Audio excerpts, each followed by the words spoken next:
What is the most important molecule that you need to stay healthy and prevent disease?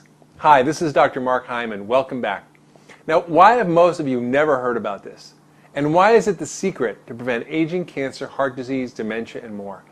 And why is it necessary to treat everything from autism to Alzheimer's? And why are there over 76,000 medical articles about it, and your doctor doesn't know how to address the epidemic deficiency of this critical, life-giving molecule? What is it? It's the mother of all antioxidants, the master detoxifier, and the maestro of the immune system. It's called glutathione. The good news is your body produces its own glutathione. The bad news is that our poor diet, pollution, toxins, medications, stress, trauma, aging, infections, and radiation all deplete your body's glutathione levels. And this leaves you susceptible to unrestrained cell disintegration from oxidative stress and free radicals, to infections and cancer, and your liver gets overloaded, making it damaged and unable to do its job of detoxification. So, in treating chronically ill patients using functional medicine over the last 10 years, I have found that glutathione deficiency is found in nearly all of my very ill patients. Those who have chronic fatigue, heart disease, cancer, chronic infections, autoimmune diseases, diabetes, autism, Alzheimer's, Parkinson's, arthritis, asthma, kidney problems, liver disease, you name it. If you're very sick, you likely have a glutathione deficiency. Now, at first I thought this was just coincidental when I saw this, but over the years I've come to realize that our ability to produce and maintain a high level of this glutathione molecule in our bodies is critical to recovery from nearly all chronic illness, and to prevent disease, and to maintain optimal health and performance.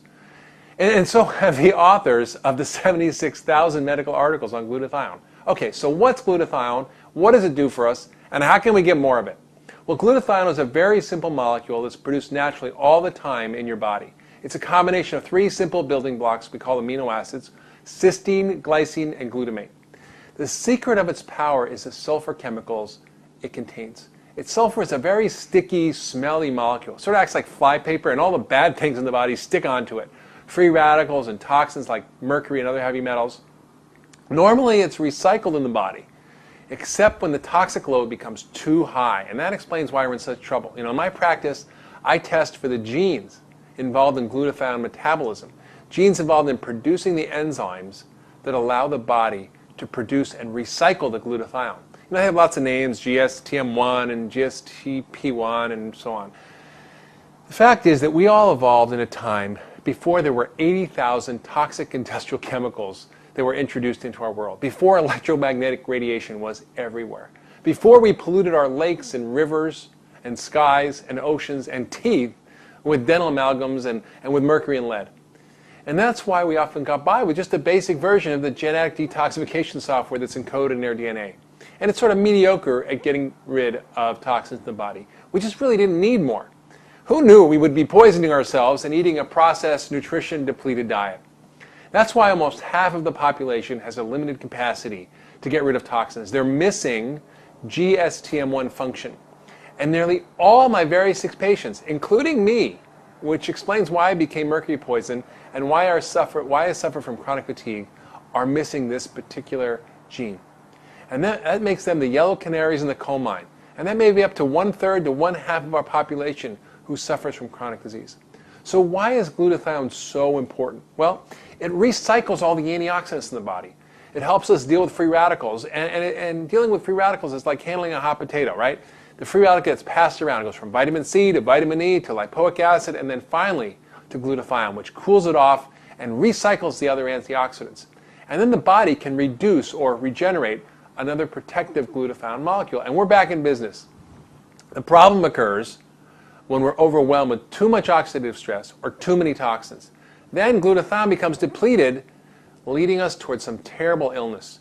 And we can no longer protect ourselves against free radicals or infections or cancer, and we can't get rid of toxins, and this leads to further accumulation and further illness. Glutathione is also critical in helping your immune system do its job of fighting infections and preventing cancer, and that's why studies show that it can help even in the treatment of AIDS. Glutathione is also the most critical and integral part of your detoxification system. all the toxins stick onto glutathione, which then carries it in the bile and the stool and out of our body. So that's great. And lastly, it helps us reach peak mental and physical functioning. And in fact, research has shown that raised glutathione levels actually decrease muscle damage, reduce recovery time, increase strength and endurance, and shift metabolism from fat production to muscle development. So if you're sick or old or just not in peak shape, you likely have glutathione deficiency. In fact, the top British medical journal, The Lancet, found that the highest glutathione levels were found in healthy young people, a little bit lower in healthy elderly, and lower still in the sick elderly, and the lowest of all was in the hospitalized sick elderly. So keeping yourself healthy, boosting your performance, preventing disease and aging will depend on keeping your glutathione levels high. So the reason that glutathione is so important is that it's responsible for keeping so many of the keys to ultra wellness optimized. It's critical for immune function and controlling inflammation. It's the master detoxifier. It's the main antioxidant and protects our cells and our energy metabolism. So what about the good news? Okay, I give you a lot of bad news. The good news is you can do a lot of things to increase this natural and critical molecule in your body. So you can eat glutathione boosting foods, you can exercise, and you can take glutathione boosting supplements. All right, so let's talk about what to eat. What should you eat if you want to boost glutathione? First, I want you to enjoy sulfur-containing foods. And the main ones are garlic and onions and the broccoli family, your cruciferous vegetables. Broccoli, kale, collards, cabbage, cauliflower, watercress, all these great foods that are full of powerful sulfur-containing molecules. Also, you can use bioactive whey protein. Remember Little Miss Muffet and her curds and whey, right? That clear liquid that comes off on the top of yogurt. This is the greatest source of cysteine and amino acid building blocks for glutathione synthesis. And I'm not a big fan of dairy, as you know, but there's an exception with a few warnings. The whey protein must be bioactive. It must be made from non-denatured proteins, which means the denatured protein is a breakdown of normal protein structure. It should be from non-pasteurized and non-industrially produced milk, which makes it free of pesticides, hormones, and antibiotics. There's one called Immunocal, which is actually prescription bioactive non-denatured whey protein that's even listed in the physician's desk reference. Okay, what about exercise? What type of exercise? Well, exercise is pretty straightforward. So not over-exercise, because that depletes glutathione, but regular exercise boosts your glutathione and helps your immune system and so on. So start slowly, build up to 30 minutes a day of vigorous aerobic exercise like walking or jogging or sports, which I like tennis or basketball. Strength training, 20 minutes 3 times a week is also helpful. And lastly, you can take some glutathione boosting supplements. So it would be easy just to take glutathione as a pill, right? But the body digests the protein and you don't get the benefits. It also requires lots of different nutrients to support the production of glutathione in the body. So the main factors that involved and need to be taken consistently to boost glutathione, that means every day, I'm going to tell you about. First, besides taking your multivitamin fish oil, supporting my glutathione levels is the most important thing I do every day for my health. So the first one I use is something called N-acetylcysteine, or NAC, or NAC. This has been used for lots of years in medical practice to help treat asthma and lung disease, to treat people with life-threatening liver failure, even in the emergency room from Tylenol.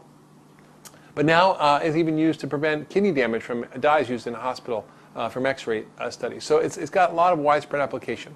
The next is alpha-lipoic acid, and this is a close second to glutathione in the importance in protecting our cells and energy production and blood sugar control and many things. We make in our bodies, but we often become depleted. Next, and this is critical because there's 2 cycles here. I've written about this methylation cycle before, but this cycle of B12, folate, and B6 is critical for helping the body continue to produce the glutathione. Very critical, folate, B6, and B12. And lastly, we need selenium and the family of antioxidants and milk thistle, which is an herb, all of which can help boost glutathione levels. So remember, if you want to stay healthy and be ultra well, make sure your glutathione levels are up and functioning well. So thanks for listening to me today. This has been Dr. Mark Hyman, and I'll see you next time.